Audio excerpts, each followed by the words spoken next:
For a long time, I told myself I was being patient. Patient with life. Patient with timing. Patient with myself. It sounded responsible. Almost noble. I believed patience meant wisdom, that rushing was reckless, that people who acted too soon often paid for it later. I told myself I was waiting for the right moment when things would be clearer, calmer, more stable. I didn't realize I was waiting out of fear. From the outside, my life looked measured and sensible. I didn't make sudden moves. I didn't disrupt what already worked. I made decisions that could be explained, defended, justified. I avoided anything that felt too uncertain, too exposed, too easy to regret. People trusted me because of that. They said I was thoughtful, careful, someone who didn't act on impulse. I accepted those descriptions because they gave my hesitation a positive meaning. They turned fear into caution, avoidance into maturity. Inside, something stalled. I remember a time when wanting something felt urgent. Not practical urgent. Back then, uncertainty scared me, but it also pulled me forward. There was a tension in my chest that meant I cared deeply about where my life was going. Over the years, that tension faded. I replaced it with preparation. With planning. With endless consideration. I told myself I was building a foundation, that action would come later, once I was ready. Ready became a moving target. Every time an opportunity appeared that demanded risk before clarity, I softened it. I postponed it. I told myself I needed more time, more information, more certainty. The relief I felt afterward was immediate. Relief is persuasive. It teaches you that avoiding fear feels good. And once your nervous system learns that lesson, it keeps asking for the same solution. Avoid. Delay. Wait. So I waited. Days passed smoothly. Weeks blended together. My life didn't feel wrong, it felt unfinished in a comfortable way, like a sentence I could always return to and complete later. That belief kept me calm. It also kept me still. I started noticing how often I said not yet. Not yet, when something excited me. Not yet, when something scared me. Not yet, when something mattered. Not yet became my favorite answer. At night, when everything was quiet, I felt a dull pressure in my chest. Not anxiety. Not sadness. Just the awareness that something important was being postponed indefinitely. I would lie there and tell myself that tomorrow I would feel different. Tomorrow always felt the same. I wasn't unhappy. That's what confused me. I functioned well. I met expectations. I stayed out of trouble. My life didn't demand courage, only consistency. And consistency is easy to mistake for progress. But time was passing. I noticed it in small, unsettling ways. In how quickly weeks disappeared. In how often I struggled to remember what I had felt during entire months. In how my future conversations sounded more like maintenance than direction. I wasn't moving towards something anymore. I was circling what I already had. The first crack appeared during an ordinary moment. I was standing still, watching the world move, people commuting, plans unfolding, days beginning. And a thought surfaced, quiet but sharp: if nothing changes, this is my life. Not temporarily. Not until something else happens. This. I tried to reassure myself. I reminded myself how sensible I was being. How patience pays off. How many people ruin their lives by acting too quickly. But another thought followed, one I couldn't dismiss as easily: what if this isn't patience at all? I started questioning my own story. Asking myself whether I was truly waiting for the right moment or avoiding the wrong feeling. Whether I was being careful or simply protecting myself from fear. The answer unsettled me. I realized that I didn't trust myself to survive regret. I was terrified of choosing wrong, of committing to something and discovering it wasn't worth it. So I chose nothing instead. It felt safer. But safety has a cost. I began to understand that patience, when it has no direction, turns into paralysis. That waiting without intention isn't wisdom, it's avoidance disguised as discipline. And the most frightening realization of all was this: I hadn't been afraid of failing. I had been afraid of living with the consequences of my own choices. So I waited for certainty in a life that only moves forward through risk. And slowly, quietly, the time I was saving started disappearing. Once I questioned my own patience, I couldn't go back to believing in it the same way. The word lost its softness. It stopped sounding wise and started sounding hollow. I began to hear what was underneath it every time I used it to calm myself. Fear. Not the loud kind. Not panic or dread. This was quieter. Polite. Rational. The kind of fear that speaks in complete sentences and always has a good reason. I started noticing how carefully my life was arranged around that fear. My routines avoided risk. My plans avoided commitment. My conversations avoided direction. Everything was structured to keep options open without actually choosing one. I told myself that flexibility was strength. That keeping doors open meant freedom. But the truth was simpler: I was afraid of closing any door because closed doors don't let you imagine alternate versions of yourself. As long as nothing was decided, nothing was lost. That illusion had kept me calm for years. I realized how often I postponed things that mattered to me by making them conditional. After this phase, when things settle down, once I'm more confident, every desire came with a delay attached.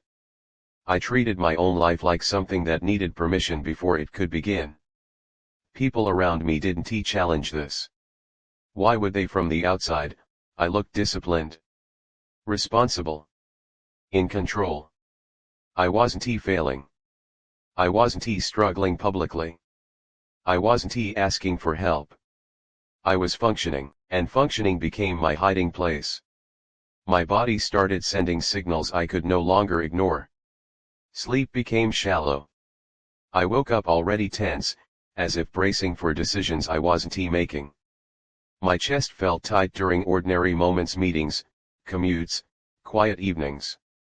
Sometimes my heart would race for no clear reason, and I would tell myself it was stress. Everyone is stressed, I said. But stress usually comes from doing too much. What I felt came from not moving at all. I began to grieve things I hadn't lost yet. Not specific opportunities, but time. Time spent rehearsing instead of acting. Years shaped by preparation rather than participation. I felt a strange sadness for versions of myself that had never been allowed to exist because they required risk. That sadness didn't scream. It waited. The moral dilemma became unavoidable. If I stayed exactly as I was, nothing catastrophic would happen. That was the promise fear made. I would remain stable, predictable, intact. I would continue being seen as careful rather than reckless. If I really chose, I would lose that protection. I would risk regret that couldn't be explained away. I would have to live with outcomes instead of possibilities. Both paths were frightening. Only one was honest. Some nights, I imagined disappearing. Not dying, disappearing. Leaving behind a life that felt like a waiting room. Starting somewhere I wasn't already known as the careful one, the reasonable one, the one who takes their time. The idea scared me. It also made my chest feel lighter. That contradiction haunted me. I tried to argue myself back into patience. I reminded myself how dangerous impulsive choices can be. How many people ruin their lives by acting too quickly. How irreversible decisions are. Those arguments had always worked before. Now they sounded rehearsed. Then came a moment that stripped away my last defense. Someone asked me a simple question, without pressure or drama. When do you think you'll actually start? I laughed it off at first. Gave a vague answer. Something about timing, preparation, circumstances. But the question stayed. I realized I didn't know what starting even meant anymore. I had been preparing for so long that preparation had become the point. Waiting had turned into an identity. That night, I didn't sleep. Not because I was anxious, but because something inside me refused to be soothed. I understood that my life wasn't paused. It was passing. And fear had convinced me that standing still was the same as being safe. For the first time, staying felt like an active choice rather than a neutral one. And once you see that, you can't pretend anymore. Every day you don't choose becomes a decision in itself. I knew the next step wouldn't bring relief. It would bring exposure. Responsibility. The possibility of being wrong in a way I couldn't undo. But I also knew this, waiting hadn't protected me from regret. It had only delayed it, and the longer I waited, the heavier it became. I didn't stop being afraid. That's the first thing I need to say, because it's the part people usually lie about. Fear didn't disappear when I finally admitted it was running my life. It didn't shrink or become manageable. If anything, it became clearer, sharper, more honest. But once I saw it for what it was, it stopped pretending to be wisdom. And that changed how much power it had. For a while, I stayed exactly where I was, only now without the comfort of self-deception. I still woke up at the same time, followed the same routines, made the same careful decisions, but every action felt heavier. Awareness has weight. Once you know you're waiting out of fear, waiting stops feeling safe. It starts feeling like refusal. Fear argued relentlessly. It told me I was late. That whatever I chose now would only expose how much time I had already wasted. That choosing meant closing doors forever, and I had survived so long by keeping them open just enough to imagine alternatives. Some nights, that logic almost won. I told myself it would be irresponsible to disrupt a life that worked. I reminded myself how many people would trade places with me.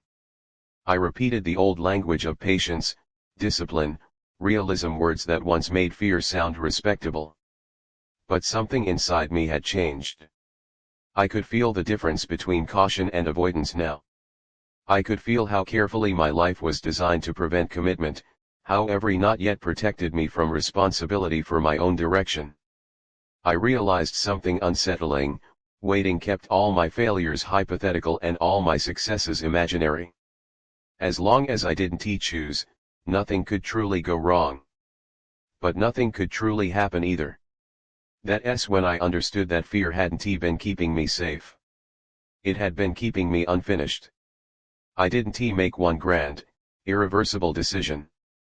I didn't run away or start over in a dramatic way. What I did instead was smaller and far more terrifying. I chose something knowing I might regret it. Not because it was perfect. Not because it was guaranteed. But because it was real. The moment I stopped waiting for certainty, time changed. Days felt heavier. Slower. Not because they were harder, but because I was finally present for them. Each decision carried weight because it was mine, not postponed, not softened, not deferred to some future version of myself. I made mistakes. Real ones. The kind you can't explain away with "I was just being careful." And strangely, those mistakes didn't destroy me. They grounded me. For the first time in years, I could trace my life back to my own choices. Even when things didn't work out, I knew where they came from. That knowledge hurt, but it also gave me something I hadn't had before. Ownership. Fear didn't leave. It still shows up. It still whispers about consequences, lost time, irreversible paths. But it no longer decides for me. It doesn't get to disguise itself as patience or wisdom anymore. I learned that regret doesn't come from choosing wrong. It comes from refusing to choose at all. From waiting so long that life turns into something you observe instead of inhabit. I grieve the years I spent calling fear patience. I mourn the versions of myself that never existed because I was too careful to let them try. That grief doesn't disappear, it becomes part of the cost. But I would rather pay that cost than keep paying with my time. If you're listening to this and telling yourself you're just waiting for the right moment, ask yourself one question honestly, without comfort: what are you actually afraid of losing? Because sooner or later, time will choose for you. And it doesn't choose gently. It doesn't care how reasonable your explanations were. It only counts what you did while you were here. I thought I was being patient. I was just afraid. And choosing to live with the consequences of my decisions, even the wrong ones, was the first time my life stopped feeling like a rehearsal and started feeling like something I was actually inside.